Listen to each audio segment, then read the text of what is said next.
Hey everyone, welcome to Intelligent English. Join us for fun stories and endless adventures that make learning English easy and exciting.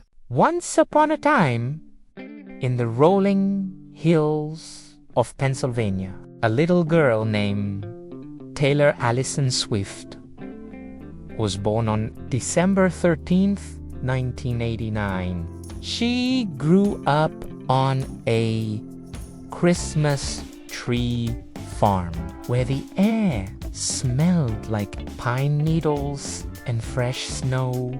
Taylor wasn't your average kid. While other children play with dolls, she dreamed of spotlights and stage. At just 3 years old, she watched her grandmother perform in a local play, and something magical sparked inside her.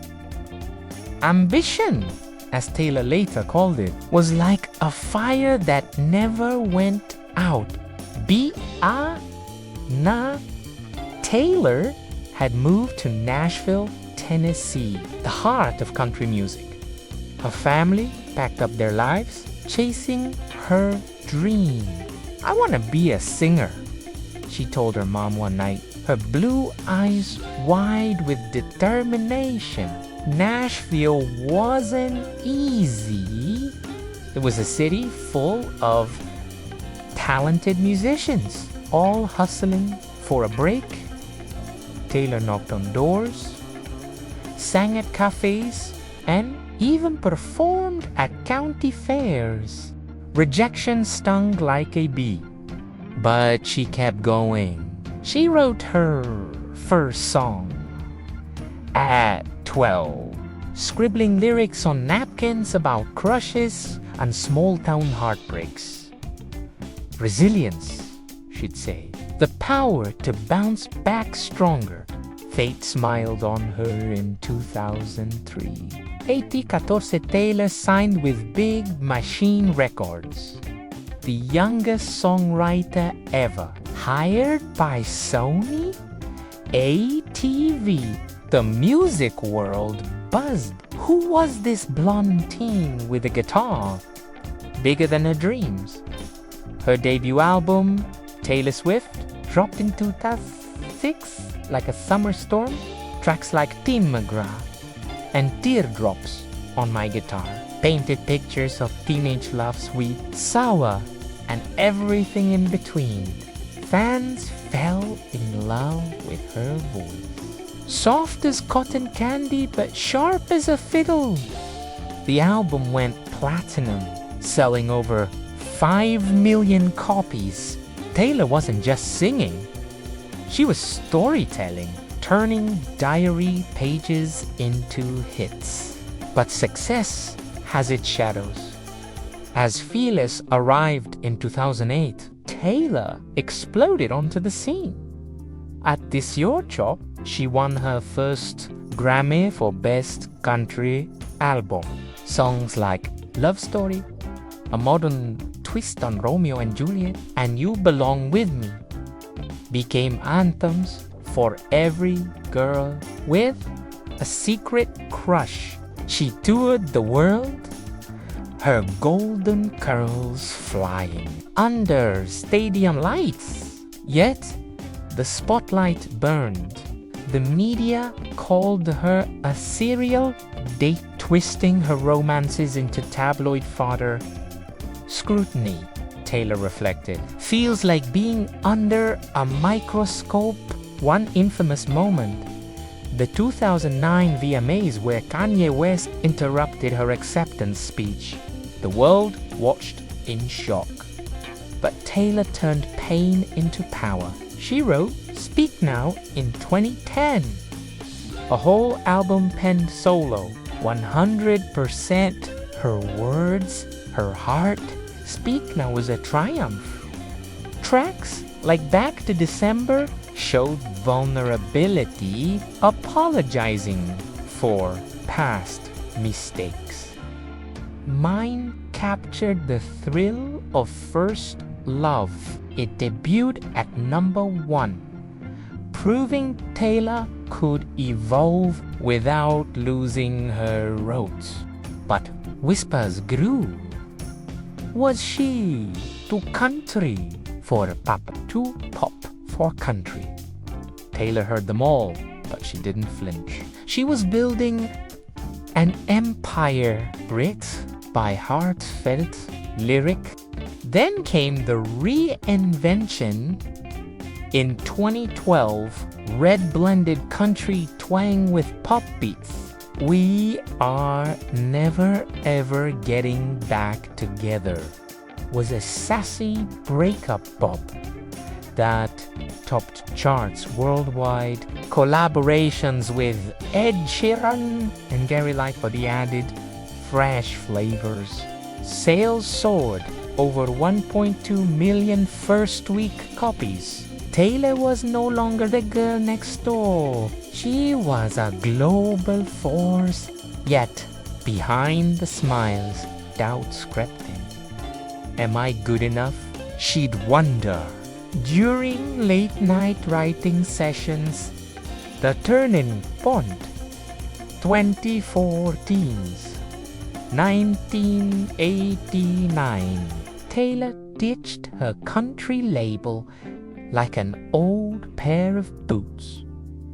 Inspired by her New York City adventures, she dove headfirst into pure pop. Shakita became her shield against haters, a bouncy declaration of blank space poked fun at her crazy image. Got a long list of ex-lovers.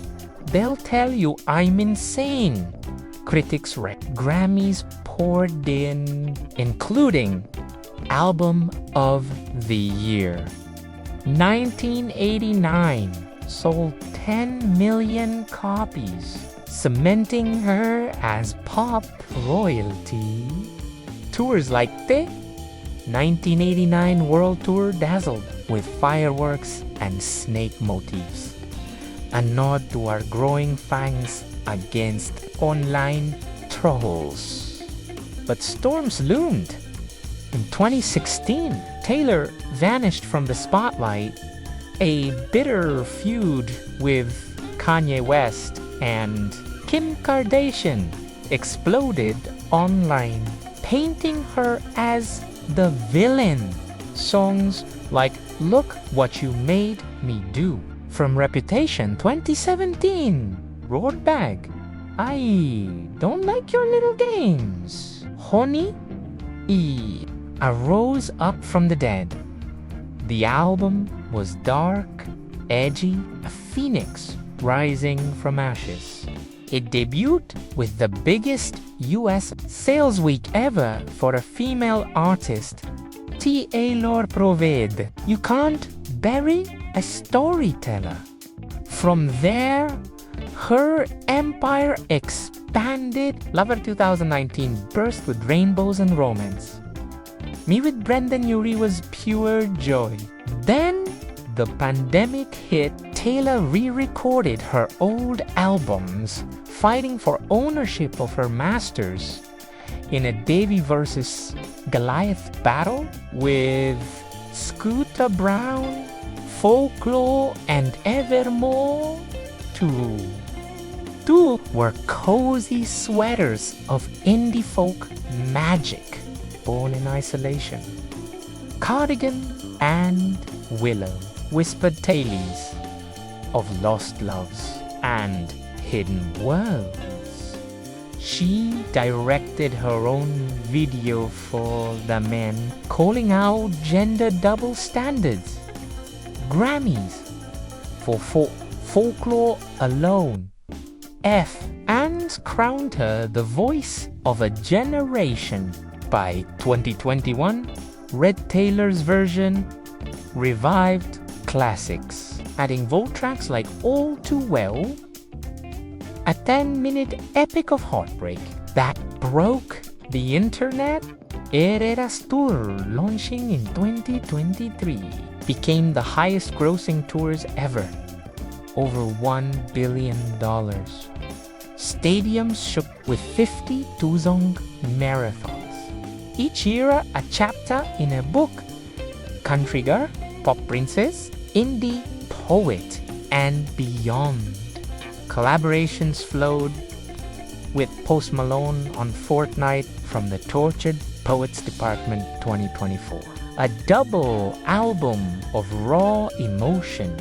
As of 2025, Taylor Swift stands taller than ever. At 35, she's not just a singer, she's a mogul. Her billion-dollar Eras tour, wrapped with sold-out shows in Tokyo and London, sparking global economies.